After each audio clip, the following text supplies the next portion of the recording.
Okay, we're back on part 2. We're at the top of page 52. I hope you were thinking about what could happen if Jamie got his picture taken, because we just read about how there's a photographer there and he's about to take pictures of some of them. So remember, we're on part 2. So if you haven't done part 1 yet, you need to go back and read part 1. And top of page 52, we're at the second sentence. Once, when his class had visited the fire department, his picture had been in the paper at home. He had bought 7 copies of the paper and used the pages for book covers. When the book covers began to tear, he covered the covers with saran wrap. They were still in his bookcase at home. Claudia sensed danger. At least she remembered that they had run away from home, and she didn't want any New York paper advertising her whereabouts, or Jamie's either, especially if her parents happened to be looking for her. Someone in Greenwich was bound to read the New York Times and tell her folks. It would be more than a clue. It would be like booking anyone looking for them on a chartered bus ride straight to the hideaway. When her brother even ever learned to be inconspicuous, she shoved him. He almost fell into the mane in the coat. Jamie turned to Claudia and gave her an awful look. Claudia paid no attention, for now they reached what everyone was standing in line to see. A statue of an angel. Her arms were folded and she was looking holy. As Claudia passed by, she thought that the angel was the most beautiful, most graceful little statue she had ever seen. She wanted to stop and stare. She almost did, but the crowd wouldn't let her. As Jamie passed by, he thought that he would get even with Claudia for shoving him. They followed the line to the end of the Renaissance Hall when the velvet ropes that had guided the crowd by creating a narrow street within the room ended. They found themselves going down a staircase to the main floor. Claudia was lost in remembrance of the beautiful angel she had seen. Why did she seem so important? And why was she so special? Of course she was beautiful, graceful, polished, but so many other things at the museum. So were so many other things at the museum. Her sarcophagus, for example, the one in which her violin case was hidden. And why was there all the commotion about her?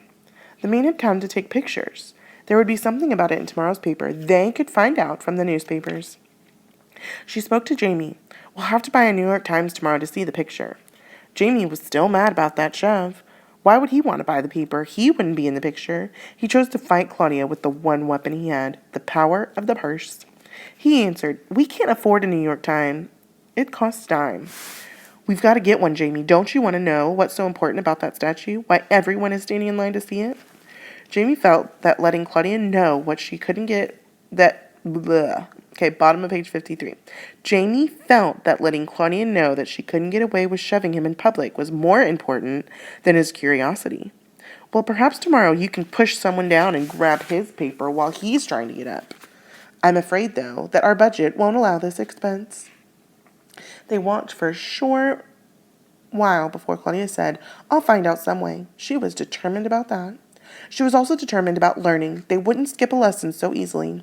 Since we can't learn everything about Italian Renaissance today, let's learn everything about the Egyptian rooms. That will be our lesson instead. Jamie liked the mummies, even if he didn't like the lesson, so they walked together to the Egyptian wing. There they encountered a class that was also touring the halls. Each child in the class wore a round circle of blue construction paper on which was written a magic marker, Grade 6 WPS. The class was seated on little rubber mats around a glass case, within which was a mummy case, within which was the mummy which they were talking about. The teacher sat on a folding stool. Both Claudia and Jamie wandered over towards the class and soon became a part of it, almost. They listened to the guide, a very pretty young lady who worked for the museum, and they learned a lot. They didn't even actually mind. They were surprised that they could actually learn something when they weren't in class.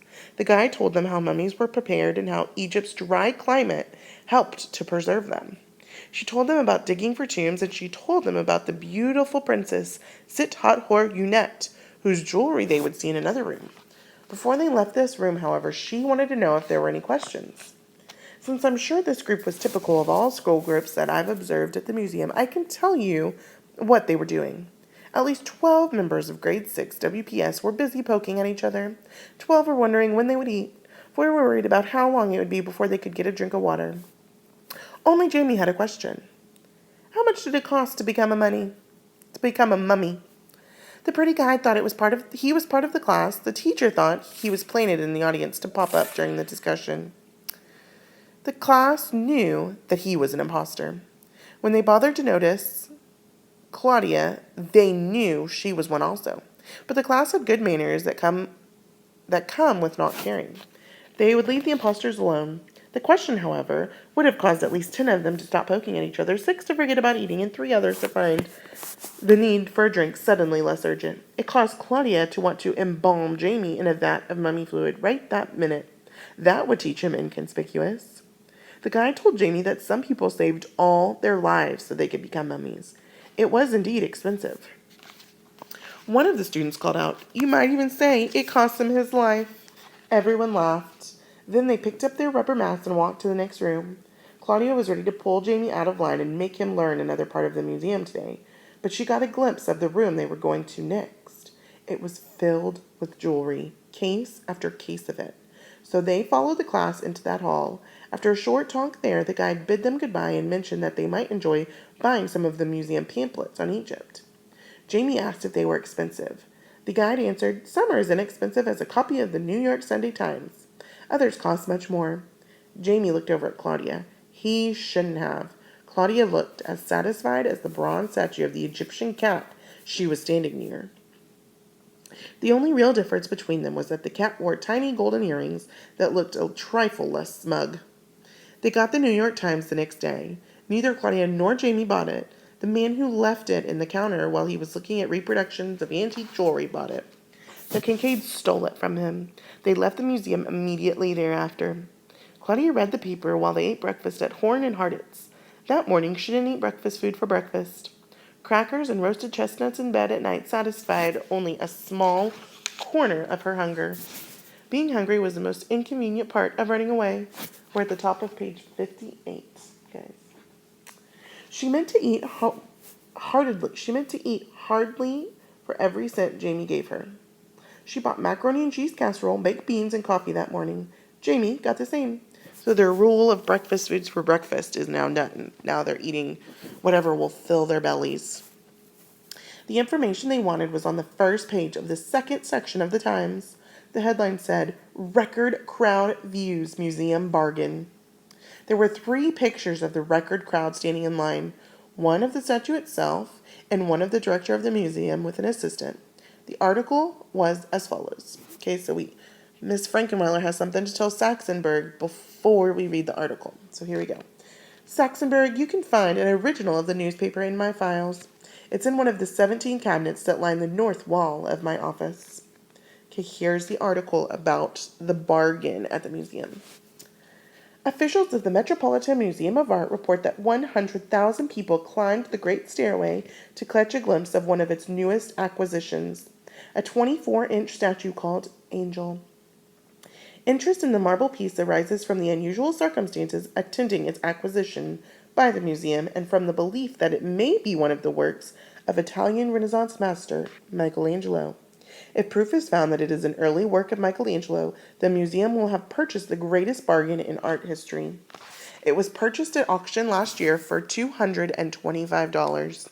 Considering that recently Prince Franz Joseph II accepted an offer of $5 million for a small painting by Leonardo da Vinci, an artist of the same period and similar merit, will give some idea of how great a bargain this is.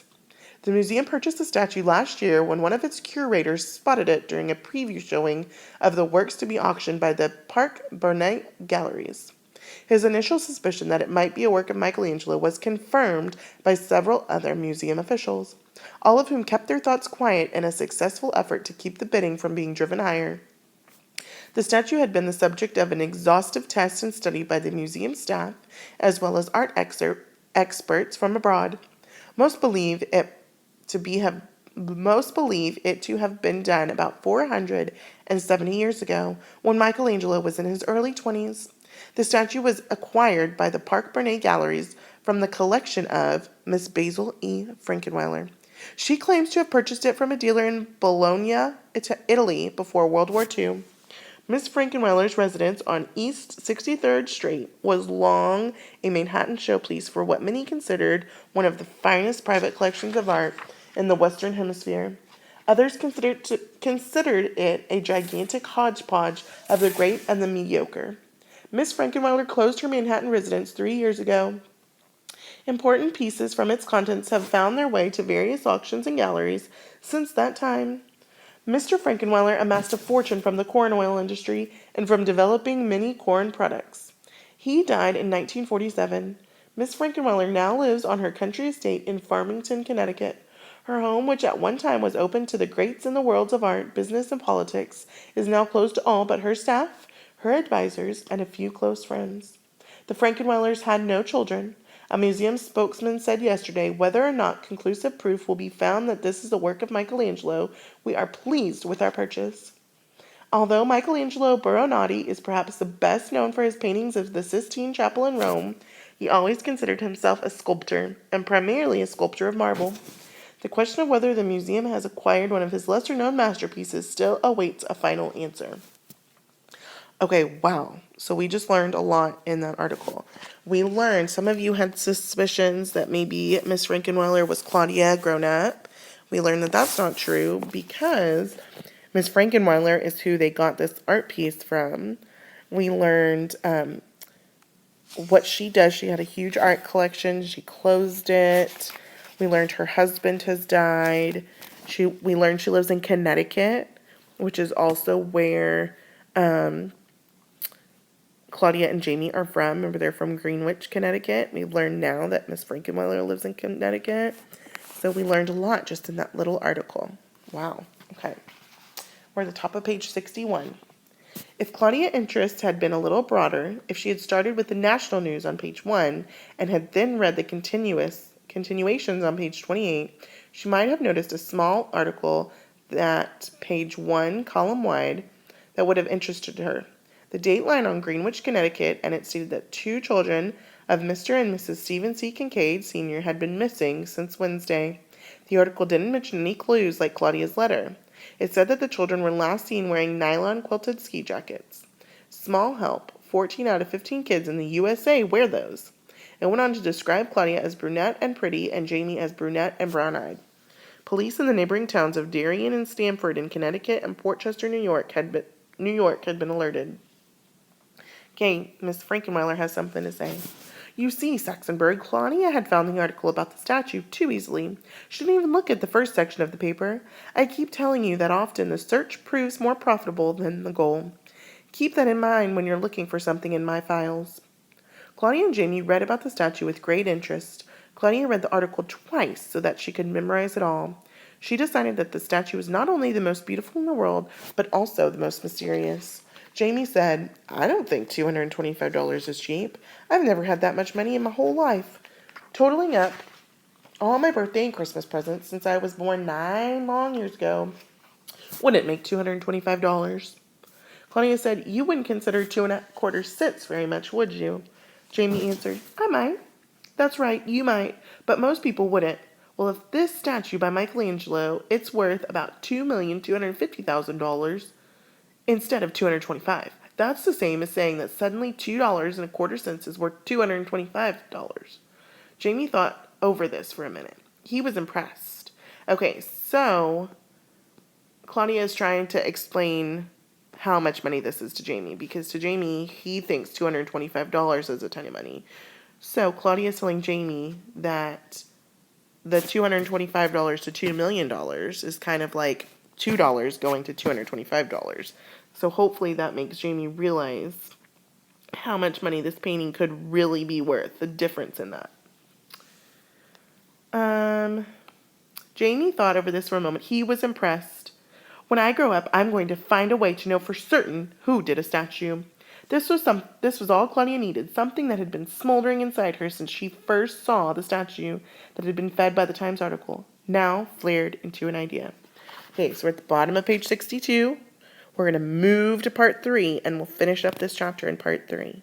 Okay, so the middle of page 62, stay on this page while you go to Shelby and start part 3. We're almost done. This chapter has a lot of information, so stay with it. We're doing so good. Okay, go to Shelby, get chapter 3.